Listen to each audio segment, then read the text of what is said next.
Interview hall में हम by language interview कर सकते हैं या फिर पर्टिकुलर आपको हिंदी या इंग्लिश ही करना है? लगाई थी अपने पेपर 5 और 6 की। मेरी लिमिटेशन ये थी कि बहुत ज्यादा डेप्थ में नहीं जाना है, अदरवाइज कोई एंड नहीं है इससे। जो G20 पे था, ठीक है, सो G20 पे था एंड इंडिया राइजिंग स्टैचर।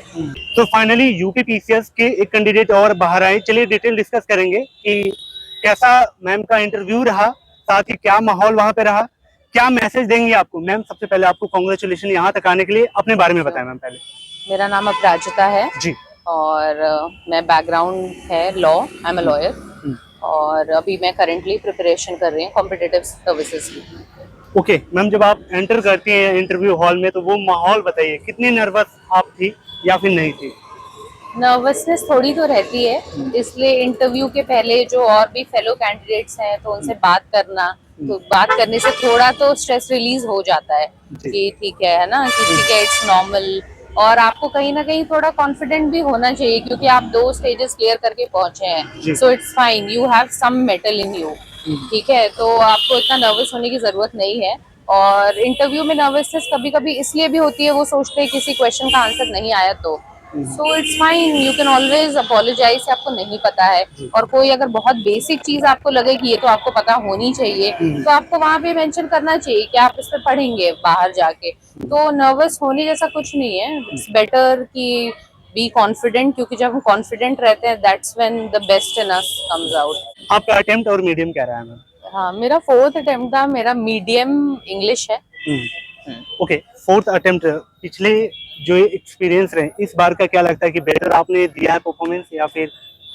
हाँ, डेफिनेटली बेटर था और मेंस का भी कहेंगे तो काफी बेटर था, क्योंकि खुद पता चल जाता है ना कि आप कहाँ पे लैग कर रहे हैं, क्या रह गया आपको, तो वो बेटरमेंट तो थी। आपको लगता है कि ये इंटरव्यू का जो एक्सपीरियंस है पूरे 1 साल का एक्सपीरियंस होता है या फिर पर्टिकुलर 2-3 महीने में इसे टारगेट किया जा सकता है? 1 साल भी नहीं कहेंगे, मेरे हिसाब से तो पूरे सॉर्ट ऑफ लाइफ का ये एक्सपीरियंस है, क्योंकि आप कुछ कह नहीं सकते हैं कि क्वेश्चन क्या आने वाला है, कि आप ये सोचेंगे कि आप करंट अफेयर्स पढ़ लिया तो वो आ गया, नहीं।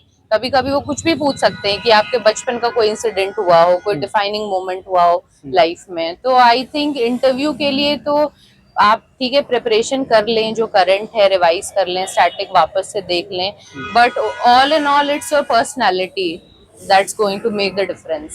इंटरव्यू हॉल में आपसे करंट ओरिएंटेड चीजें थी ज्यादा या फिर आपके कोर सब्जेक्ट ओरिएंटेड? मेरे लिए मेरे सब्जेक्ट से रिलेटेड थे सारे क्वेश्चंस, लॉ, बट इस साल से तो ऑप्शनल नहीं है, बट मेरा ऑप्शनल लॉ है, मेरा बैकग्राउंड लॉ है, तो मेरे सारे ही क्वेश्चंस इनफैक्ट लॉ के अराउंड थे। उसी से थे। ठीक है मैम, पेपर 5th और 6th की बात करें, इसका लिमिटेशन क्या रहा है?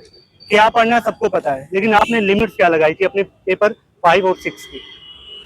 मेरी लिमिटेशन ये थी कि बहुत ज्यादा डेप्थ में नहीं जाना है, अदरवाइज कोई एंड नहीं है इसका। अगर कोई एक टॉपिक ले रहे हैं, लेट सपोज आप आर्किटेक्चर ले रहे हैं या आर्ट फॉर्म ले रहे हैं, तो क्योंकि सबसे बड़ी बात ये पहला ऐसा, I mean it was the first time when these papers were introduced, तो इसमें ये थोड़ा तो ऐसा लगता है कि ठीक है this time they will keep it generalised, क्योंकि ये पहली बार है, सबके लिए नया पेपर है। तो इसलिए मेरा यही था कि बस उसके कुछ आपको एग्जांपल्स पता हो, लेकिन बहुत ज्यादा डेप्थ में नहीं जाना है, क्योंकि आपको इक्वल वेटेज देना है सारे पेपर्स को। सो मेरा यही था कि just know a few examples, और यही है कि और don't go in too much depth और follow the syllabus basically. Okay, जो ऐसे क्वेश्चन मैम लोग कहते हैं कि आपको फैक्ट से चीजें स्टार्ट करनी होती है, जो आपका इंट्रो होता है, मेन बॉडी फ्रेम और कंक्लूजन, आप फैक्ट से स्टार्ट कर सकती हैं। तो वो फैक्ट कलेक्ट करने के लिए मैं स्पेशली जानना चाहता हूँ, ऐसे में आपने मंथली मैगजीन फॉलो किया था या फिर घटना, कुरुक्षेत्र वगैरह जो आती है पतली पतली मैगजीन, उसका सहारा लिया था ऐसे के लिए? क्या फॉर्मेट था आपका ऐसे का? एस्से के लिए तो अनपॉपुलर ओपिनियन, बट मैंने कोई तैयारी नहीं की थी टू बी ऑनेस्ट। बस मेरा ये था कि हाँ, कुछ जैसे तैयारी के नाम पे कुछ कोट्स देख लिए तो ताकि आपको कोट्स याद आ जाए, और जो आप फैक्ट्स बता रहे हैं ना, कई बार लोग फैक्ट्स लेते हैं, वो डिपेंड करता है कि आप एस्से क्या किस टॉपिक पे लिख रहे हैं। अगर वो बहुत थोड़ा फिलोसॉफिकल है, फैक्चुअल नहीं है, तो उन केसेस में आपको कुछ एनेक्डोटल स्टोरी देनी होती है, कुछ ऐसा लिखते तो एनेक्डोट्स देते, तो वो आपके essay, it sets the tone for your essay. For example अभी जैसे एक ऐसे जो G20 पे था, जी। ठीक है, सो G20 पे था एंड इंडिया राइजिंग स्टैचर, तो उस पे मैंने कोट किया था एपीजे अब्दुल कलाम का एड्रेस जो उन्होंने ब्रिटिश पार्लियामेंट को दिया था। सो कुछ एक ऐसे में मेन क्या होता है ना कि अगर कोई पढ़े तो वो पढ़ता रहे, उसको ब्रेक ना मिले, ब्रेक ना हो उसकी तो चेन, तो एक फ्लो होना चाहिए। तो मुझे ऐसा लगता है राइटिंग की practice is very important.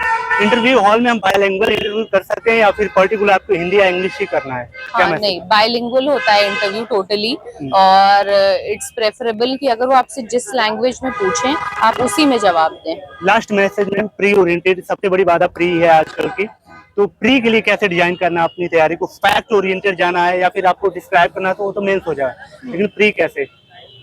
Prelims specially UP PCS के प्रीलिम्स के लिए इट इज फैक्ट बेस्ड, ठीक है, आपको फैक्ट्स तो करने पड़ेंगे और बहुत सारा करंट अफेयर्स बेस्ड भी होता है, mostly most of the question are from current affairs या स्टैटिक, तो उसमें आई थिंक आप अपनी स्टैटिक बुक्स तो पढ़ें, बट घटना चक्र ऑल्सो हेल्प्स अ लॉट, तो बोर्ड मतलब कौन? उसकी जो दृष्टि आती है। जी जी। हाँ, मेरा बोर्ड था डॉक्टर सविता अग्रवाल मैम का। Okay ma'am, wish all the best. मैं उम्मीद करूंगा अगली बार अगर मैं इंटरव्यू करूं तो एक प्रॉपर टॉपर के साथ आपका करूं। हाँ। चलिए, कैसी लगी वीडियो? वैल्यूबल लगी हो तो कमेंट करें, कोई आपका क्वेश्चन हो वो भी कमेंट सेक्शन में प्लेस करें ताकि मैं अगले कैंडिडेट से वो पूछ पाऊं। तब तक मैं चाहिए, सो मच, बाय बाय।